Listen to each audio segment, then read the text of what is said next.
live on you. Okay. 1 second, and then I'm going to go live on Facebook. Yeah.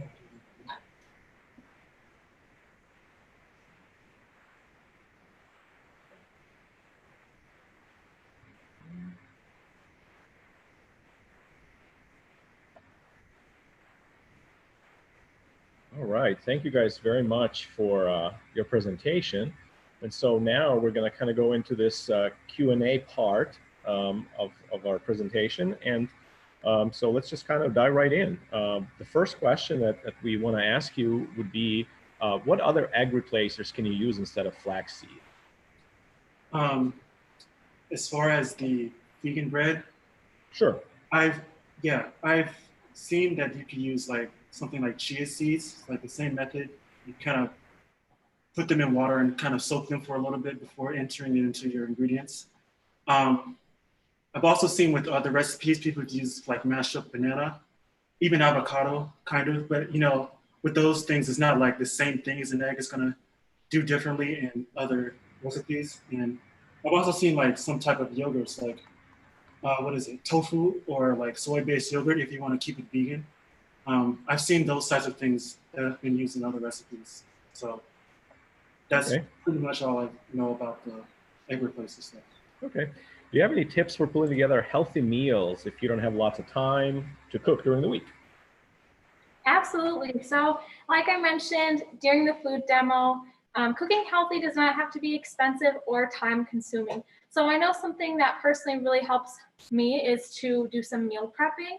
And now if you don't have time to do like, you know, these really like nice meals like all on a Sunday, have them made for the whole week, that's okay. Something you can do too, just to help you manage your time better, is even just having your veggies chopped up.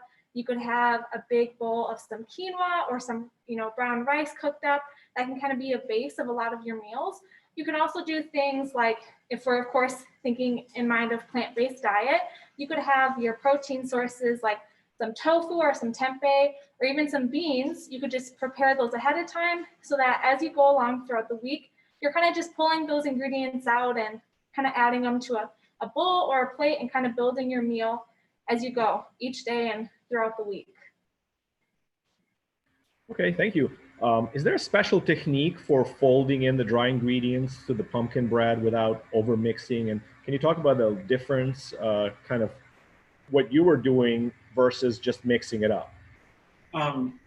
So I kind of use two different techniques of mixing during the cooking demo. Like firstly, before I put the dry ingredients in, the recipe called for like a whisk, to use a whisk to kind of rapidly mix the ingredients like the soy milk and the canola oil and with the brown sugar. So when I was mixing, I was just going like in a rapid circular motion. But when I put the dry ingredients in, I took it more slowly, and I was kind of, with the spatula, I was kind of like almost deliberately folding the ingredients on top of each other, like very slowly, in order that I won't overmix with the circular motion, but also kind of get all the dry ingredients like well mixed into the like mixture, so they won't be kind of stuck inside, like not cooked once you pull out your vegan pumpkin. Sure. So I would say like folding the dough on top, like on top of each other really slowly, and trying to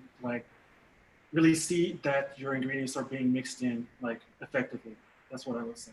Okay, we have a question here on Zoom. If I replace a brown sugar for maple syrup, how much would I use since it's wetter than sugar? What would you say to that?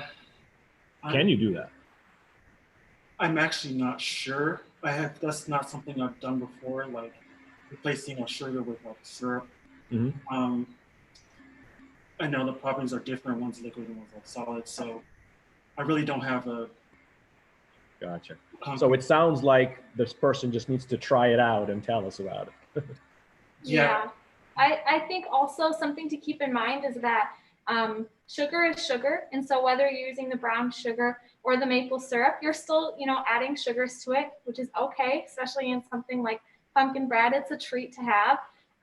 So one thing you want to keep in mind though is because it is more liquid compared to the brown sugar, which we see as a dry ingredient, you'd probably want to start testing that out by probably cutting the recipe, you know, in half almost maybe, as far as the sugar goes. So, and then also another option too, if maybe you're asking because you just don't like really like sweet things, another option too, you could try out coconut sugar.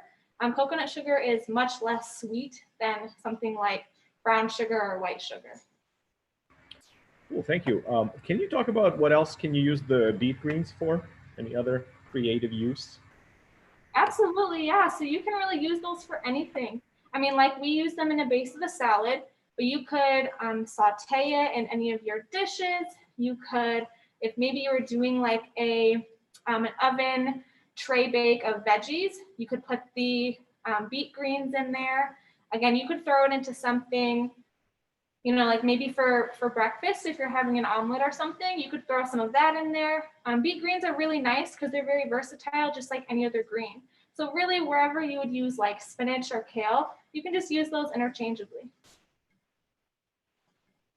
Okay, thank you. And since you mentioned kale, do you have any tips for cooking kale?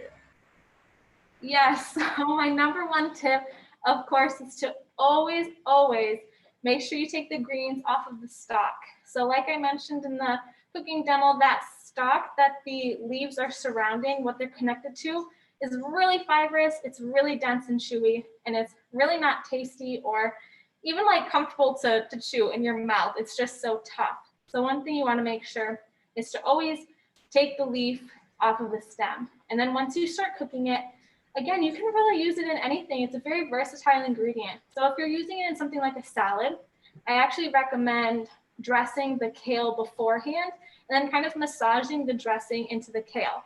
I know that sounds kind of weird because I'm telling you to massage your kale, but it really does help because if you have ever cooked with kale before, you'll notice that the characteristics of kale, just as it is a little bit more dense. It's much more thick than something like your regular, you know, romaine lettuce or spinach.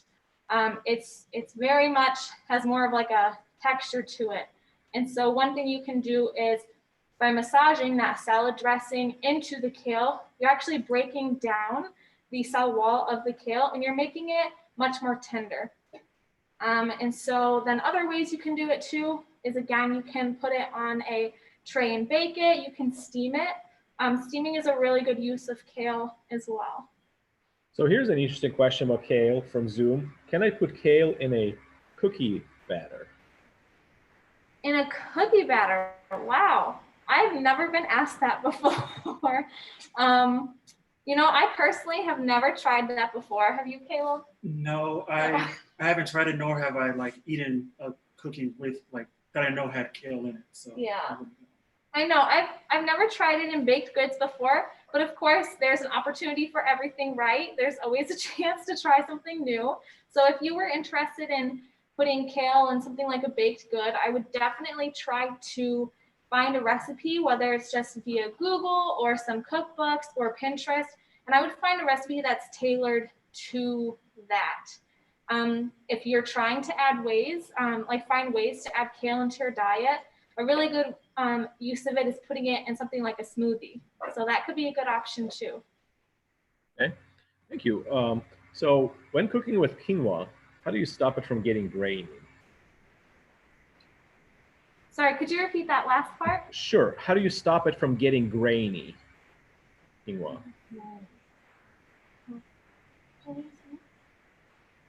So I guess what would be your tip for cooking quinoa? So I think for quinoa, the most important thing when cooking it is once you put the lid on it and are simmering it, just do not touch it. Like just leave it be. Do not take the lid off and check on it. I know that's really hard. I struggle with that as well. You know, whenever I'm like cooking rice or quinoa or something, you tend to get a little impatient because usually that rice is, you know, simmering and steaming with the lid on for sometimes 25 minutes or even longer. So we have the tendency to kind of like open up the lid and, you know, check on it. So I would definitely say number one recommendation is, of course, always go by the instructions in terms of liquid to quinoa ratio. That's really important because you want to make sure there's enough liquid to break down the quinoa and actually make it like fluffy and not crunchy anymore. And then again, the number one thing is to just leave that lid on there, do not touch it, and then always let the quinoa rest for a little bit after. So once you hit that, say 25-minute mark or something like that, you can go ahead and take the lid off of there and kind of fluff it up with a fork, but I would just leave it for a little bit. Just even let it rest or cool off for 10 to 15 minutes and just make sure all that water is absorbed. Okay. Question about baking. So does it matter if you bake your bread in a ceramic or a non-stick metal pan? We didn't use a ceramic for ours. We used like more of a non-stick. I feel like it depends on how often you bake and like how, I guess, serious you are about like the rest of the baking that you do, like how you want it to turn out. So with ceramic, it's going to be more durable, last longer. You can bake like more times. But with the non-stick, I feel like it's something that's cheaper, that's really effective for beginners like myself, and something that you actually will get a good last with it as well. Like, and also it already comes with the non-stick property, so it's something you don't have to think too much about once you're baking. But if I had to choose between both of them, I would use the non-stick because, again, I'm a beginner. I haven't really baked too often, so that's one I would choose. But both of them are both effective when you're trying to bake. Okay, so here's a question: is a stainless steel spoon more sanitary than a wood spoon? So not necessarily, especially just because a lot of the wooden spoons and like wooden, utensils for cooking or serving or things like that, they're made, very safely. They're made to be durable. So that's not really something that should be too much of a concern. But of course, if it is something you're concerned about, always go the option that you feel safer with. Okay. Question, what are your thoughts on veggie meat? What are our thoughts on veggies? Veggie meat. Veggie meat. Oh, sorry.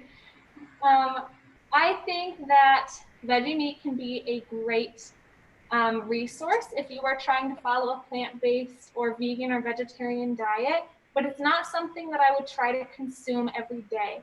So when you're looking at something like a plant-based diet, you really want your meals, you want their base, you want them to be surrounded by things like whole grains, nuts, seeds, legumes, fruits, and vegetables. And so I would try to not use veggie meats every day, just because that again can be, it is a processed product. And so a lot of the times the sodium content in it can be very high. And it's something we don't even realize a lot of the times. So I think that it's a really great resource to use. But again, I would try to kind of surround your everyday diet more around nuts, seeds, whole grains, legumes, things like that. Okay, thank you. So we have kind of our final questions here. So if anyone would like to ask a question, if you're watching this on Facebook, please put it in the comments, or you can ask us through the Zoom chat. So we have a couple more questions, and then if we won't have any more, then we'll finish up. So one would be, do you ever cook oil-free? And do you have any tips for cooking oil-free?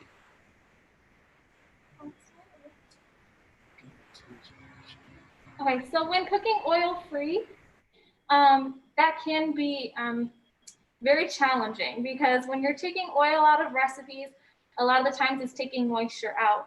So in terms of baking, there are a lot of options that you can use. So for baking, a lot of the times, if you're trying to take out a little oil out of your diet, you can do things like applesauce.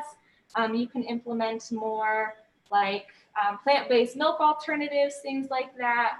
And then in terms of cooking, something that can be really hard to do without oil is, making whatever you're cooking like really nice and crispy. And so one of the things I recommend is if you are trying to go without oil, is to try to cook things that don't necessarily need oil. So if you're not trying to use oil, I wouldn't recommend that, frying or sauteing your vegetables or whatever you're doing. I wouldn't recommend that to be your first option, because you're kind of going to limit yourself. I would recommend maybe steaming instead, or even baking. And if you get a really good nonstick tray, you won't you won't need oil. So those are just a few tips. Of course, oils can be a very important part to a diet because, of course, we know a lot of oils are really high in omega-3s. So oils can be good, but of course, it is something we want to keep in mind to have in moderation. Sure, thank you. One last question. So if you have any more questions, folks watching, please go ahead and share with us so we can have those questions heard. A question on soy products. So are soy products too high in protein, and is it it is a concentrated protein? So is it like, what are your thoughts on soy products? I'm sorry, could you repeat the question? Sure. Soy products, are they too high in protein? And it's a concentrated protein oftentimes. So what are your thoughts on soy products?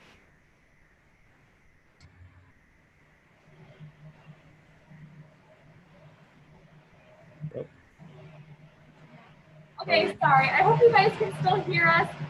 The fans above us just turned on. I'll try to speak really loud. Hopefully you guys can still hear this. Sure.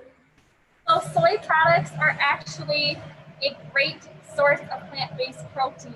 So even in our classes, we learn a lot of the times, like soy is an incredible option. It is a really good protein, and it's a really great option for people on a plant-based diet because it is quite high in protein. So unless you are eating soy, at every meal, multiple times a day, I wouldn't be too concerned about it, just because soy is a really great option. Of course, everything should be taken in moderation, and so that's always something to keep in mind too. But as far as being vegetarian or vegan or plant-based, soy and soy products are a really great option. Okay, thank you. Any last thoughts before we close down here? You wanna share? Maybe you guys want to say something of what you're studying at Andrews, what year you are, etc. So yes. So again, my name is Jessica, and I am studying nutrition and dietetics, and my emphasis is in dietetics. So I hope one day to become a registered dietitian. Yeah, I'm Caleb. I'm pretty much the same. I'm a senior in nutrition, science, and dietetics, and my emphasis is in dietetics, and I am also trying to become a registered dietitian sometime in the future. Okay, thank you very much. Appreciate everyone participating. Thank you guys very much for your presentation. Absolutely. Thank you everyone for joining.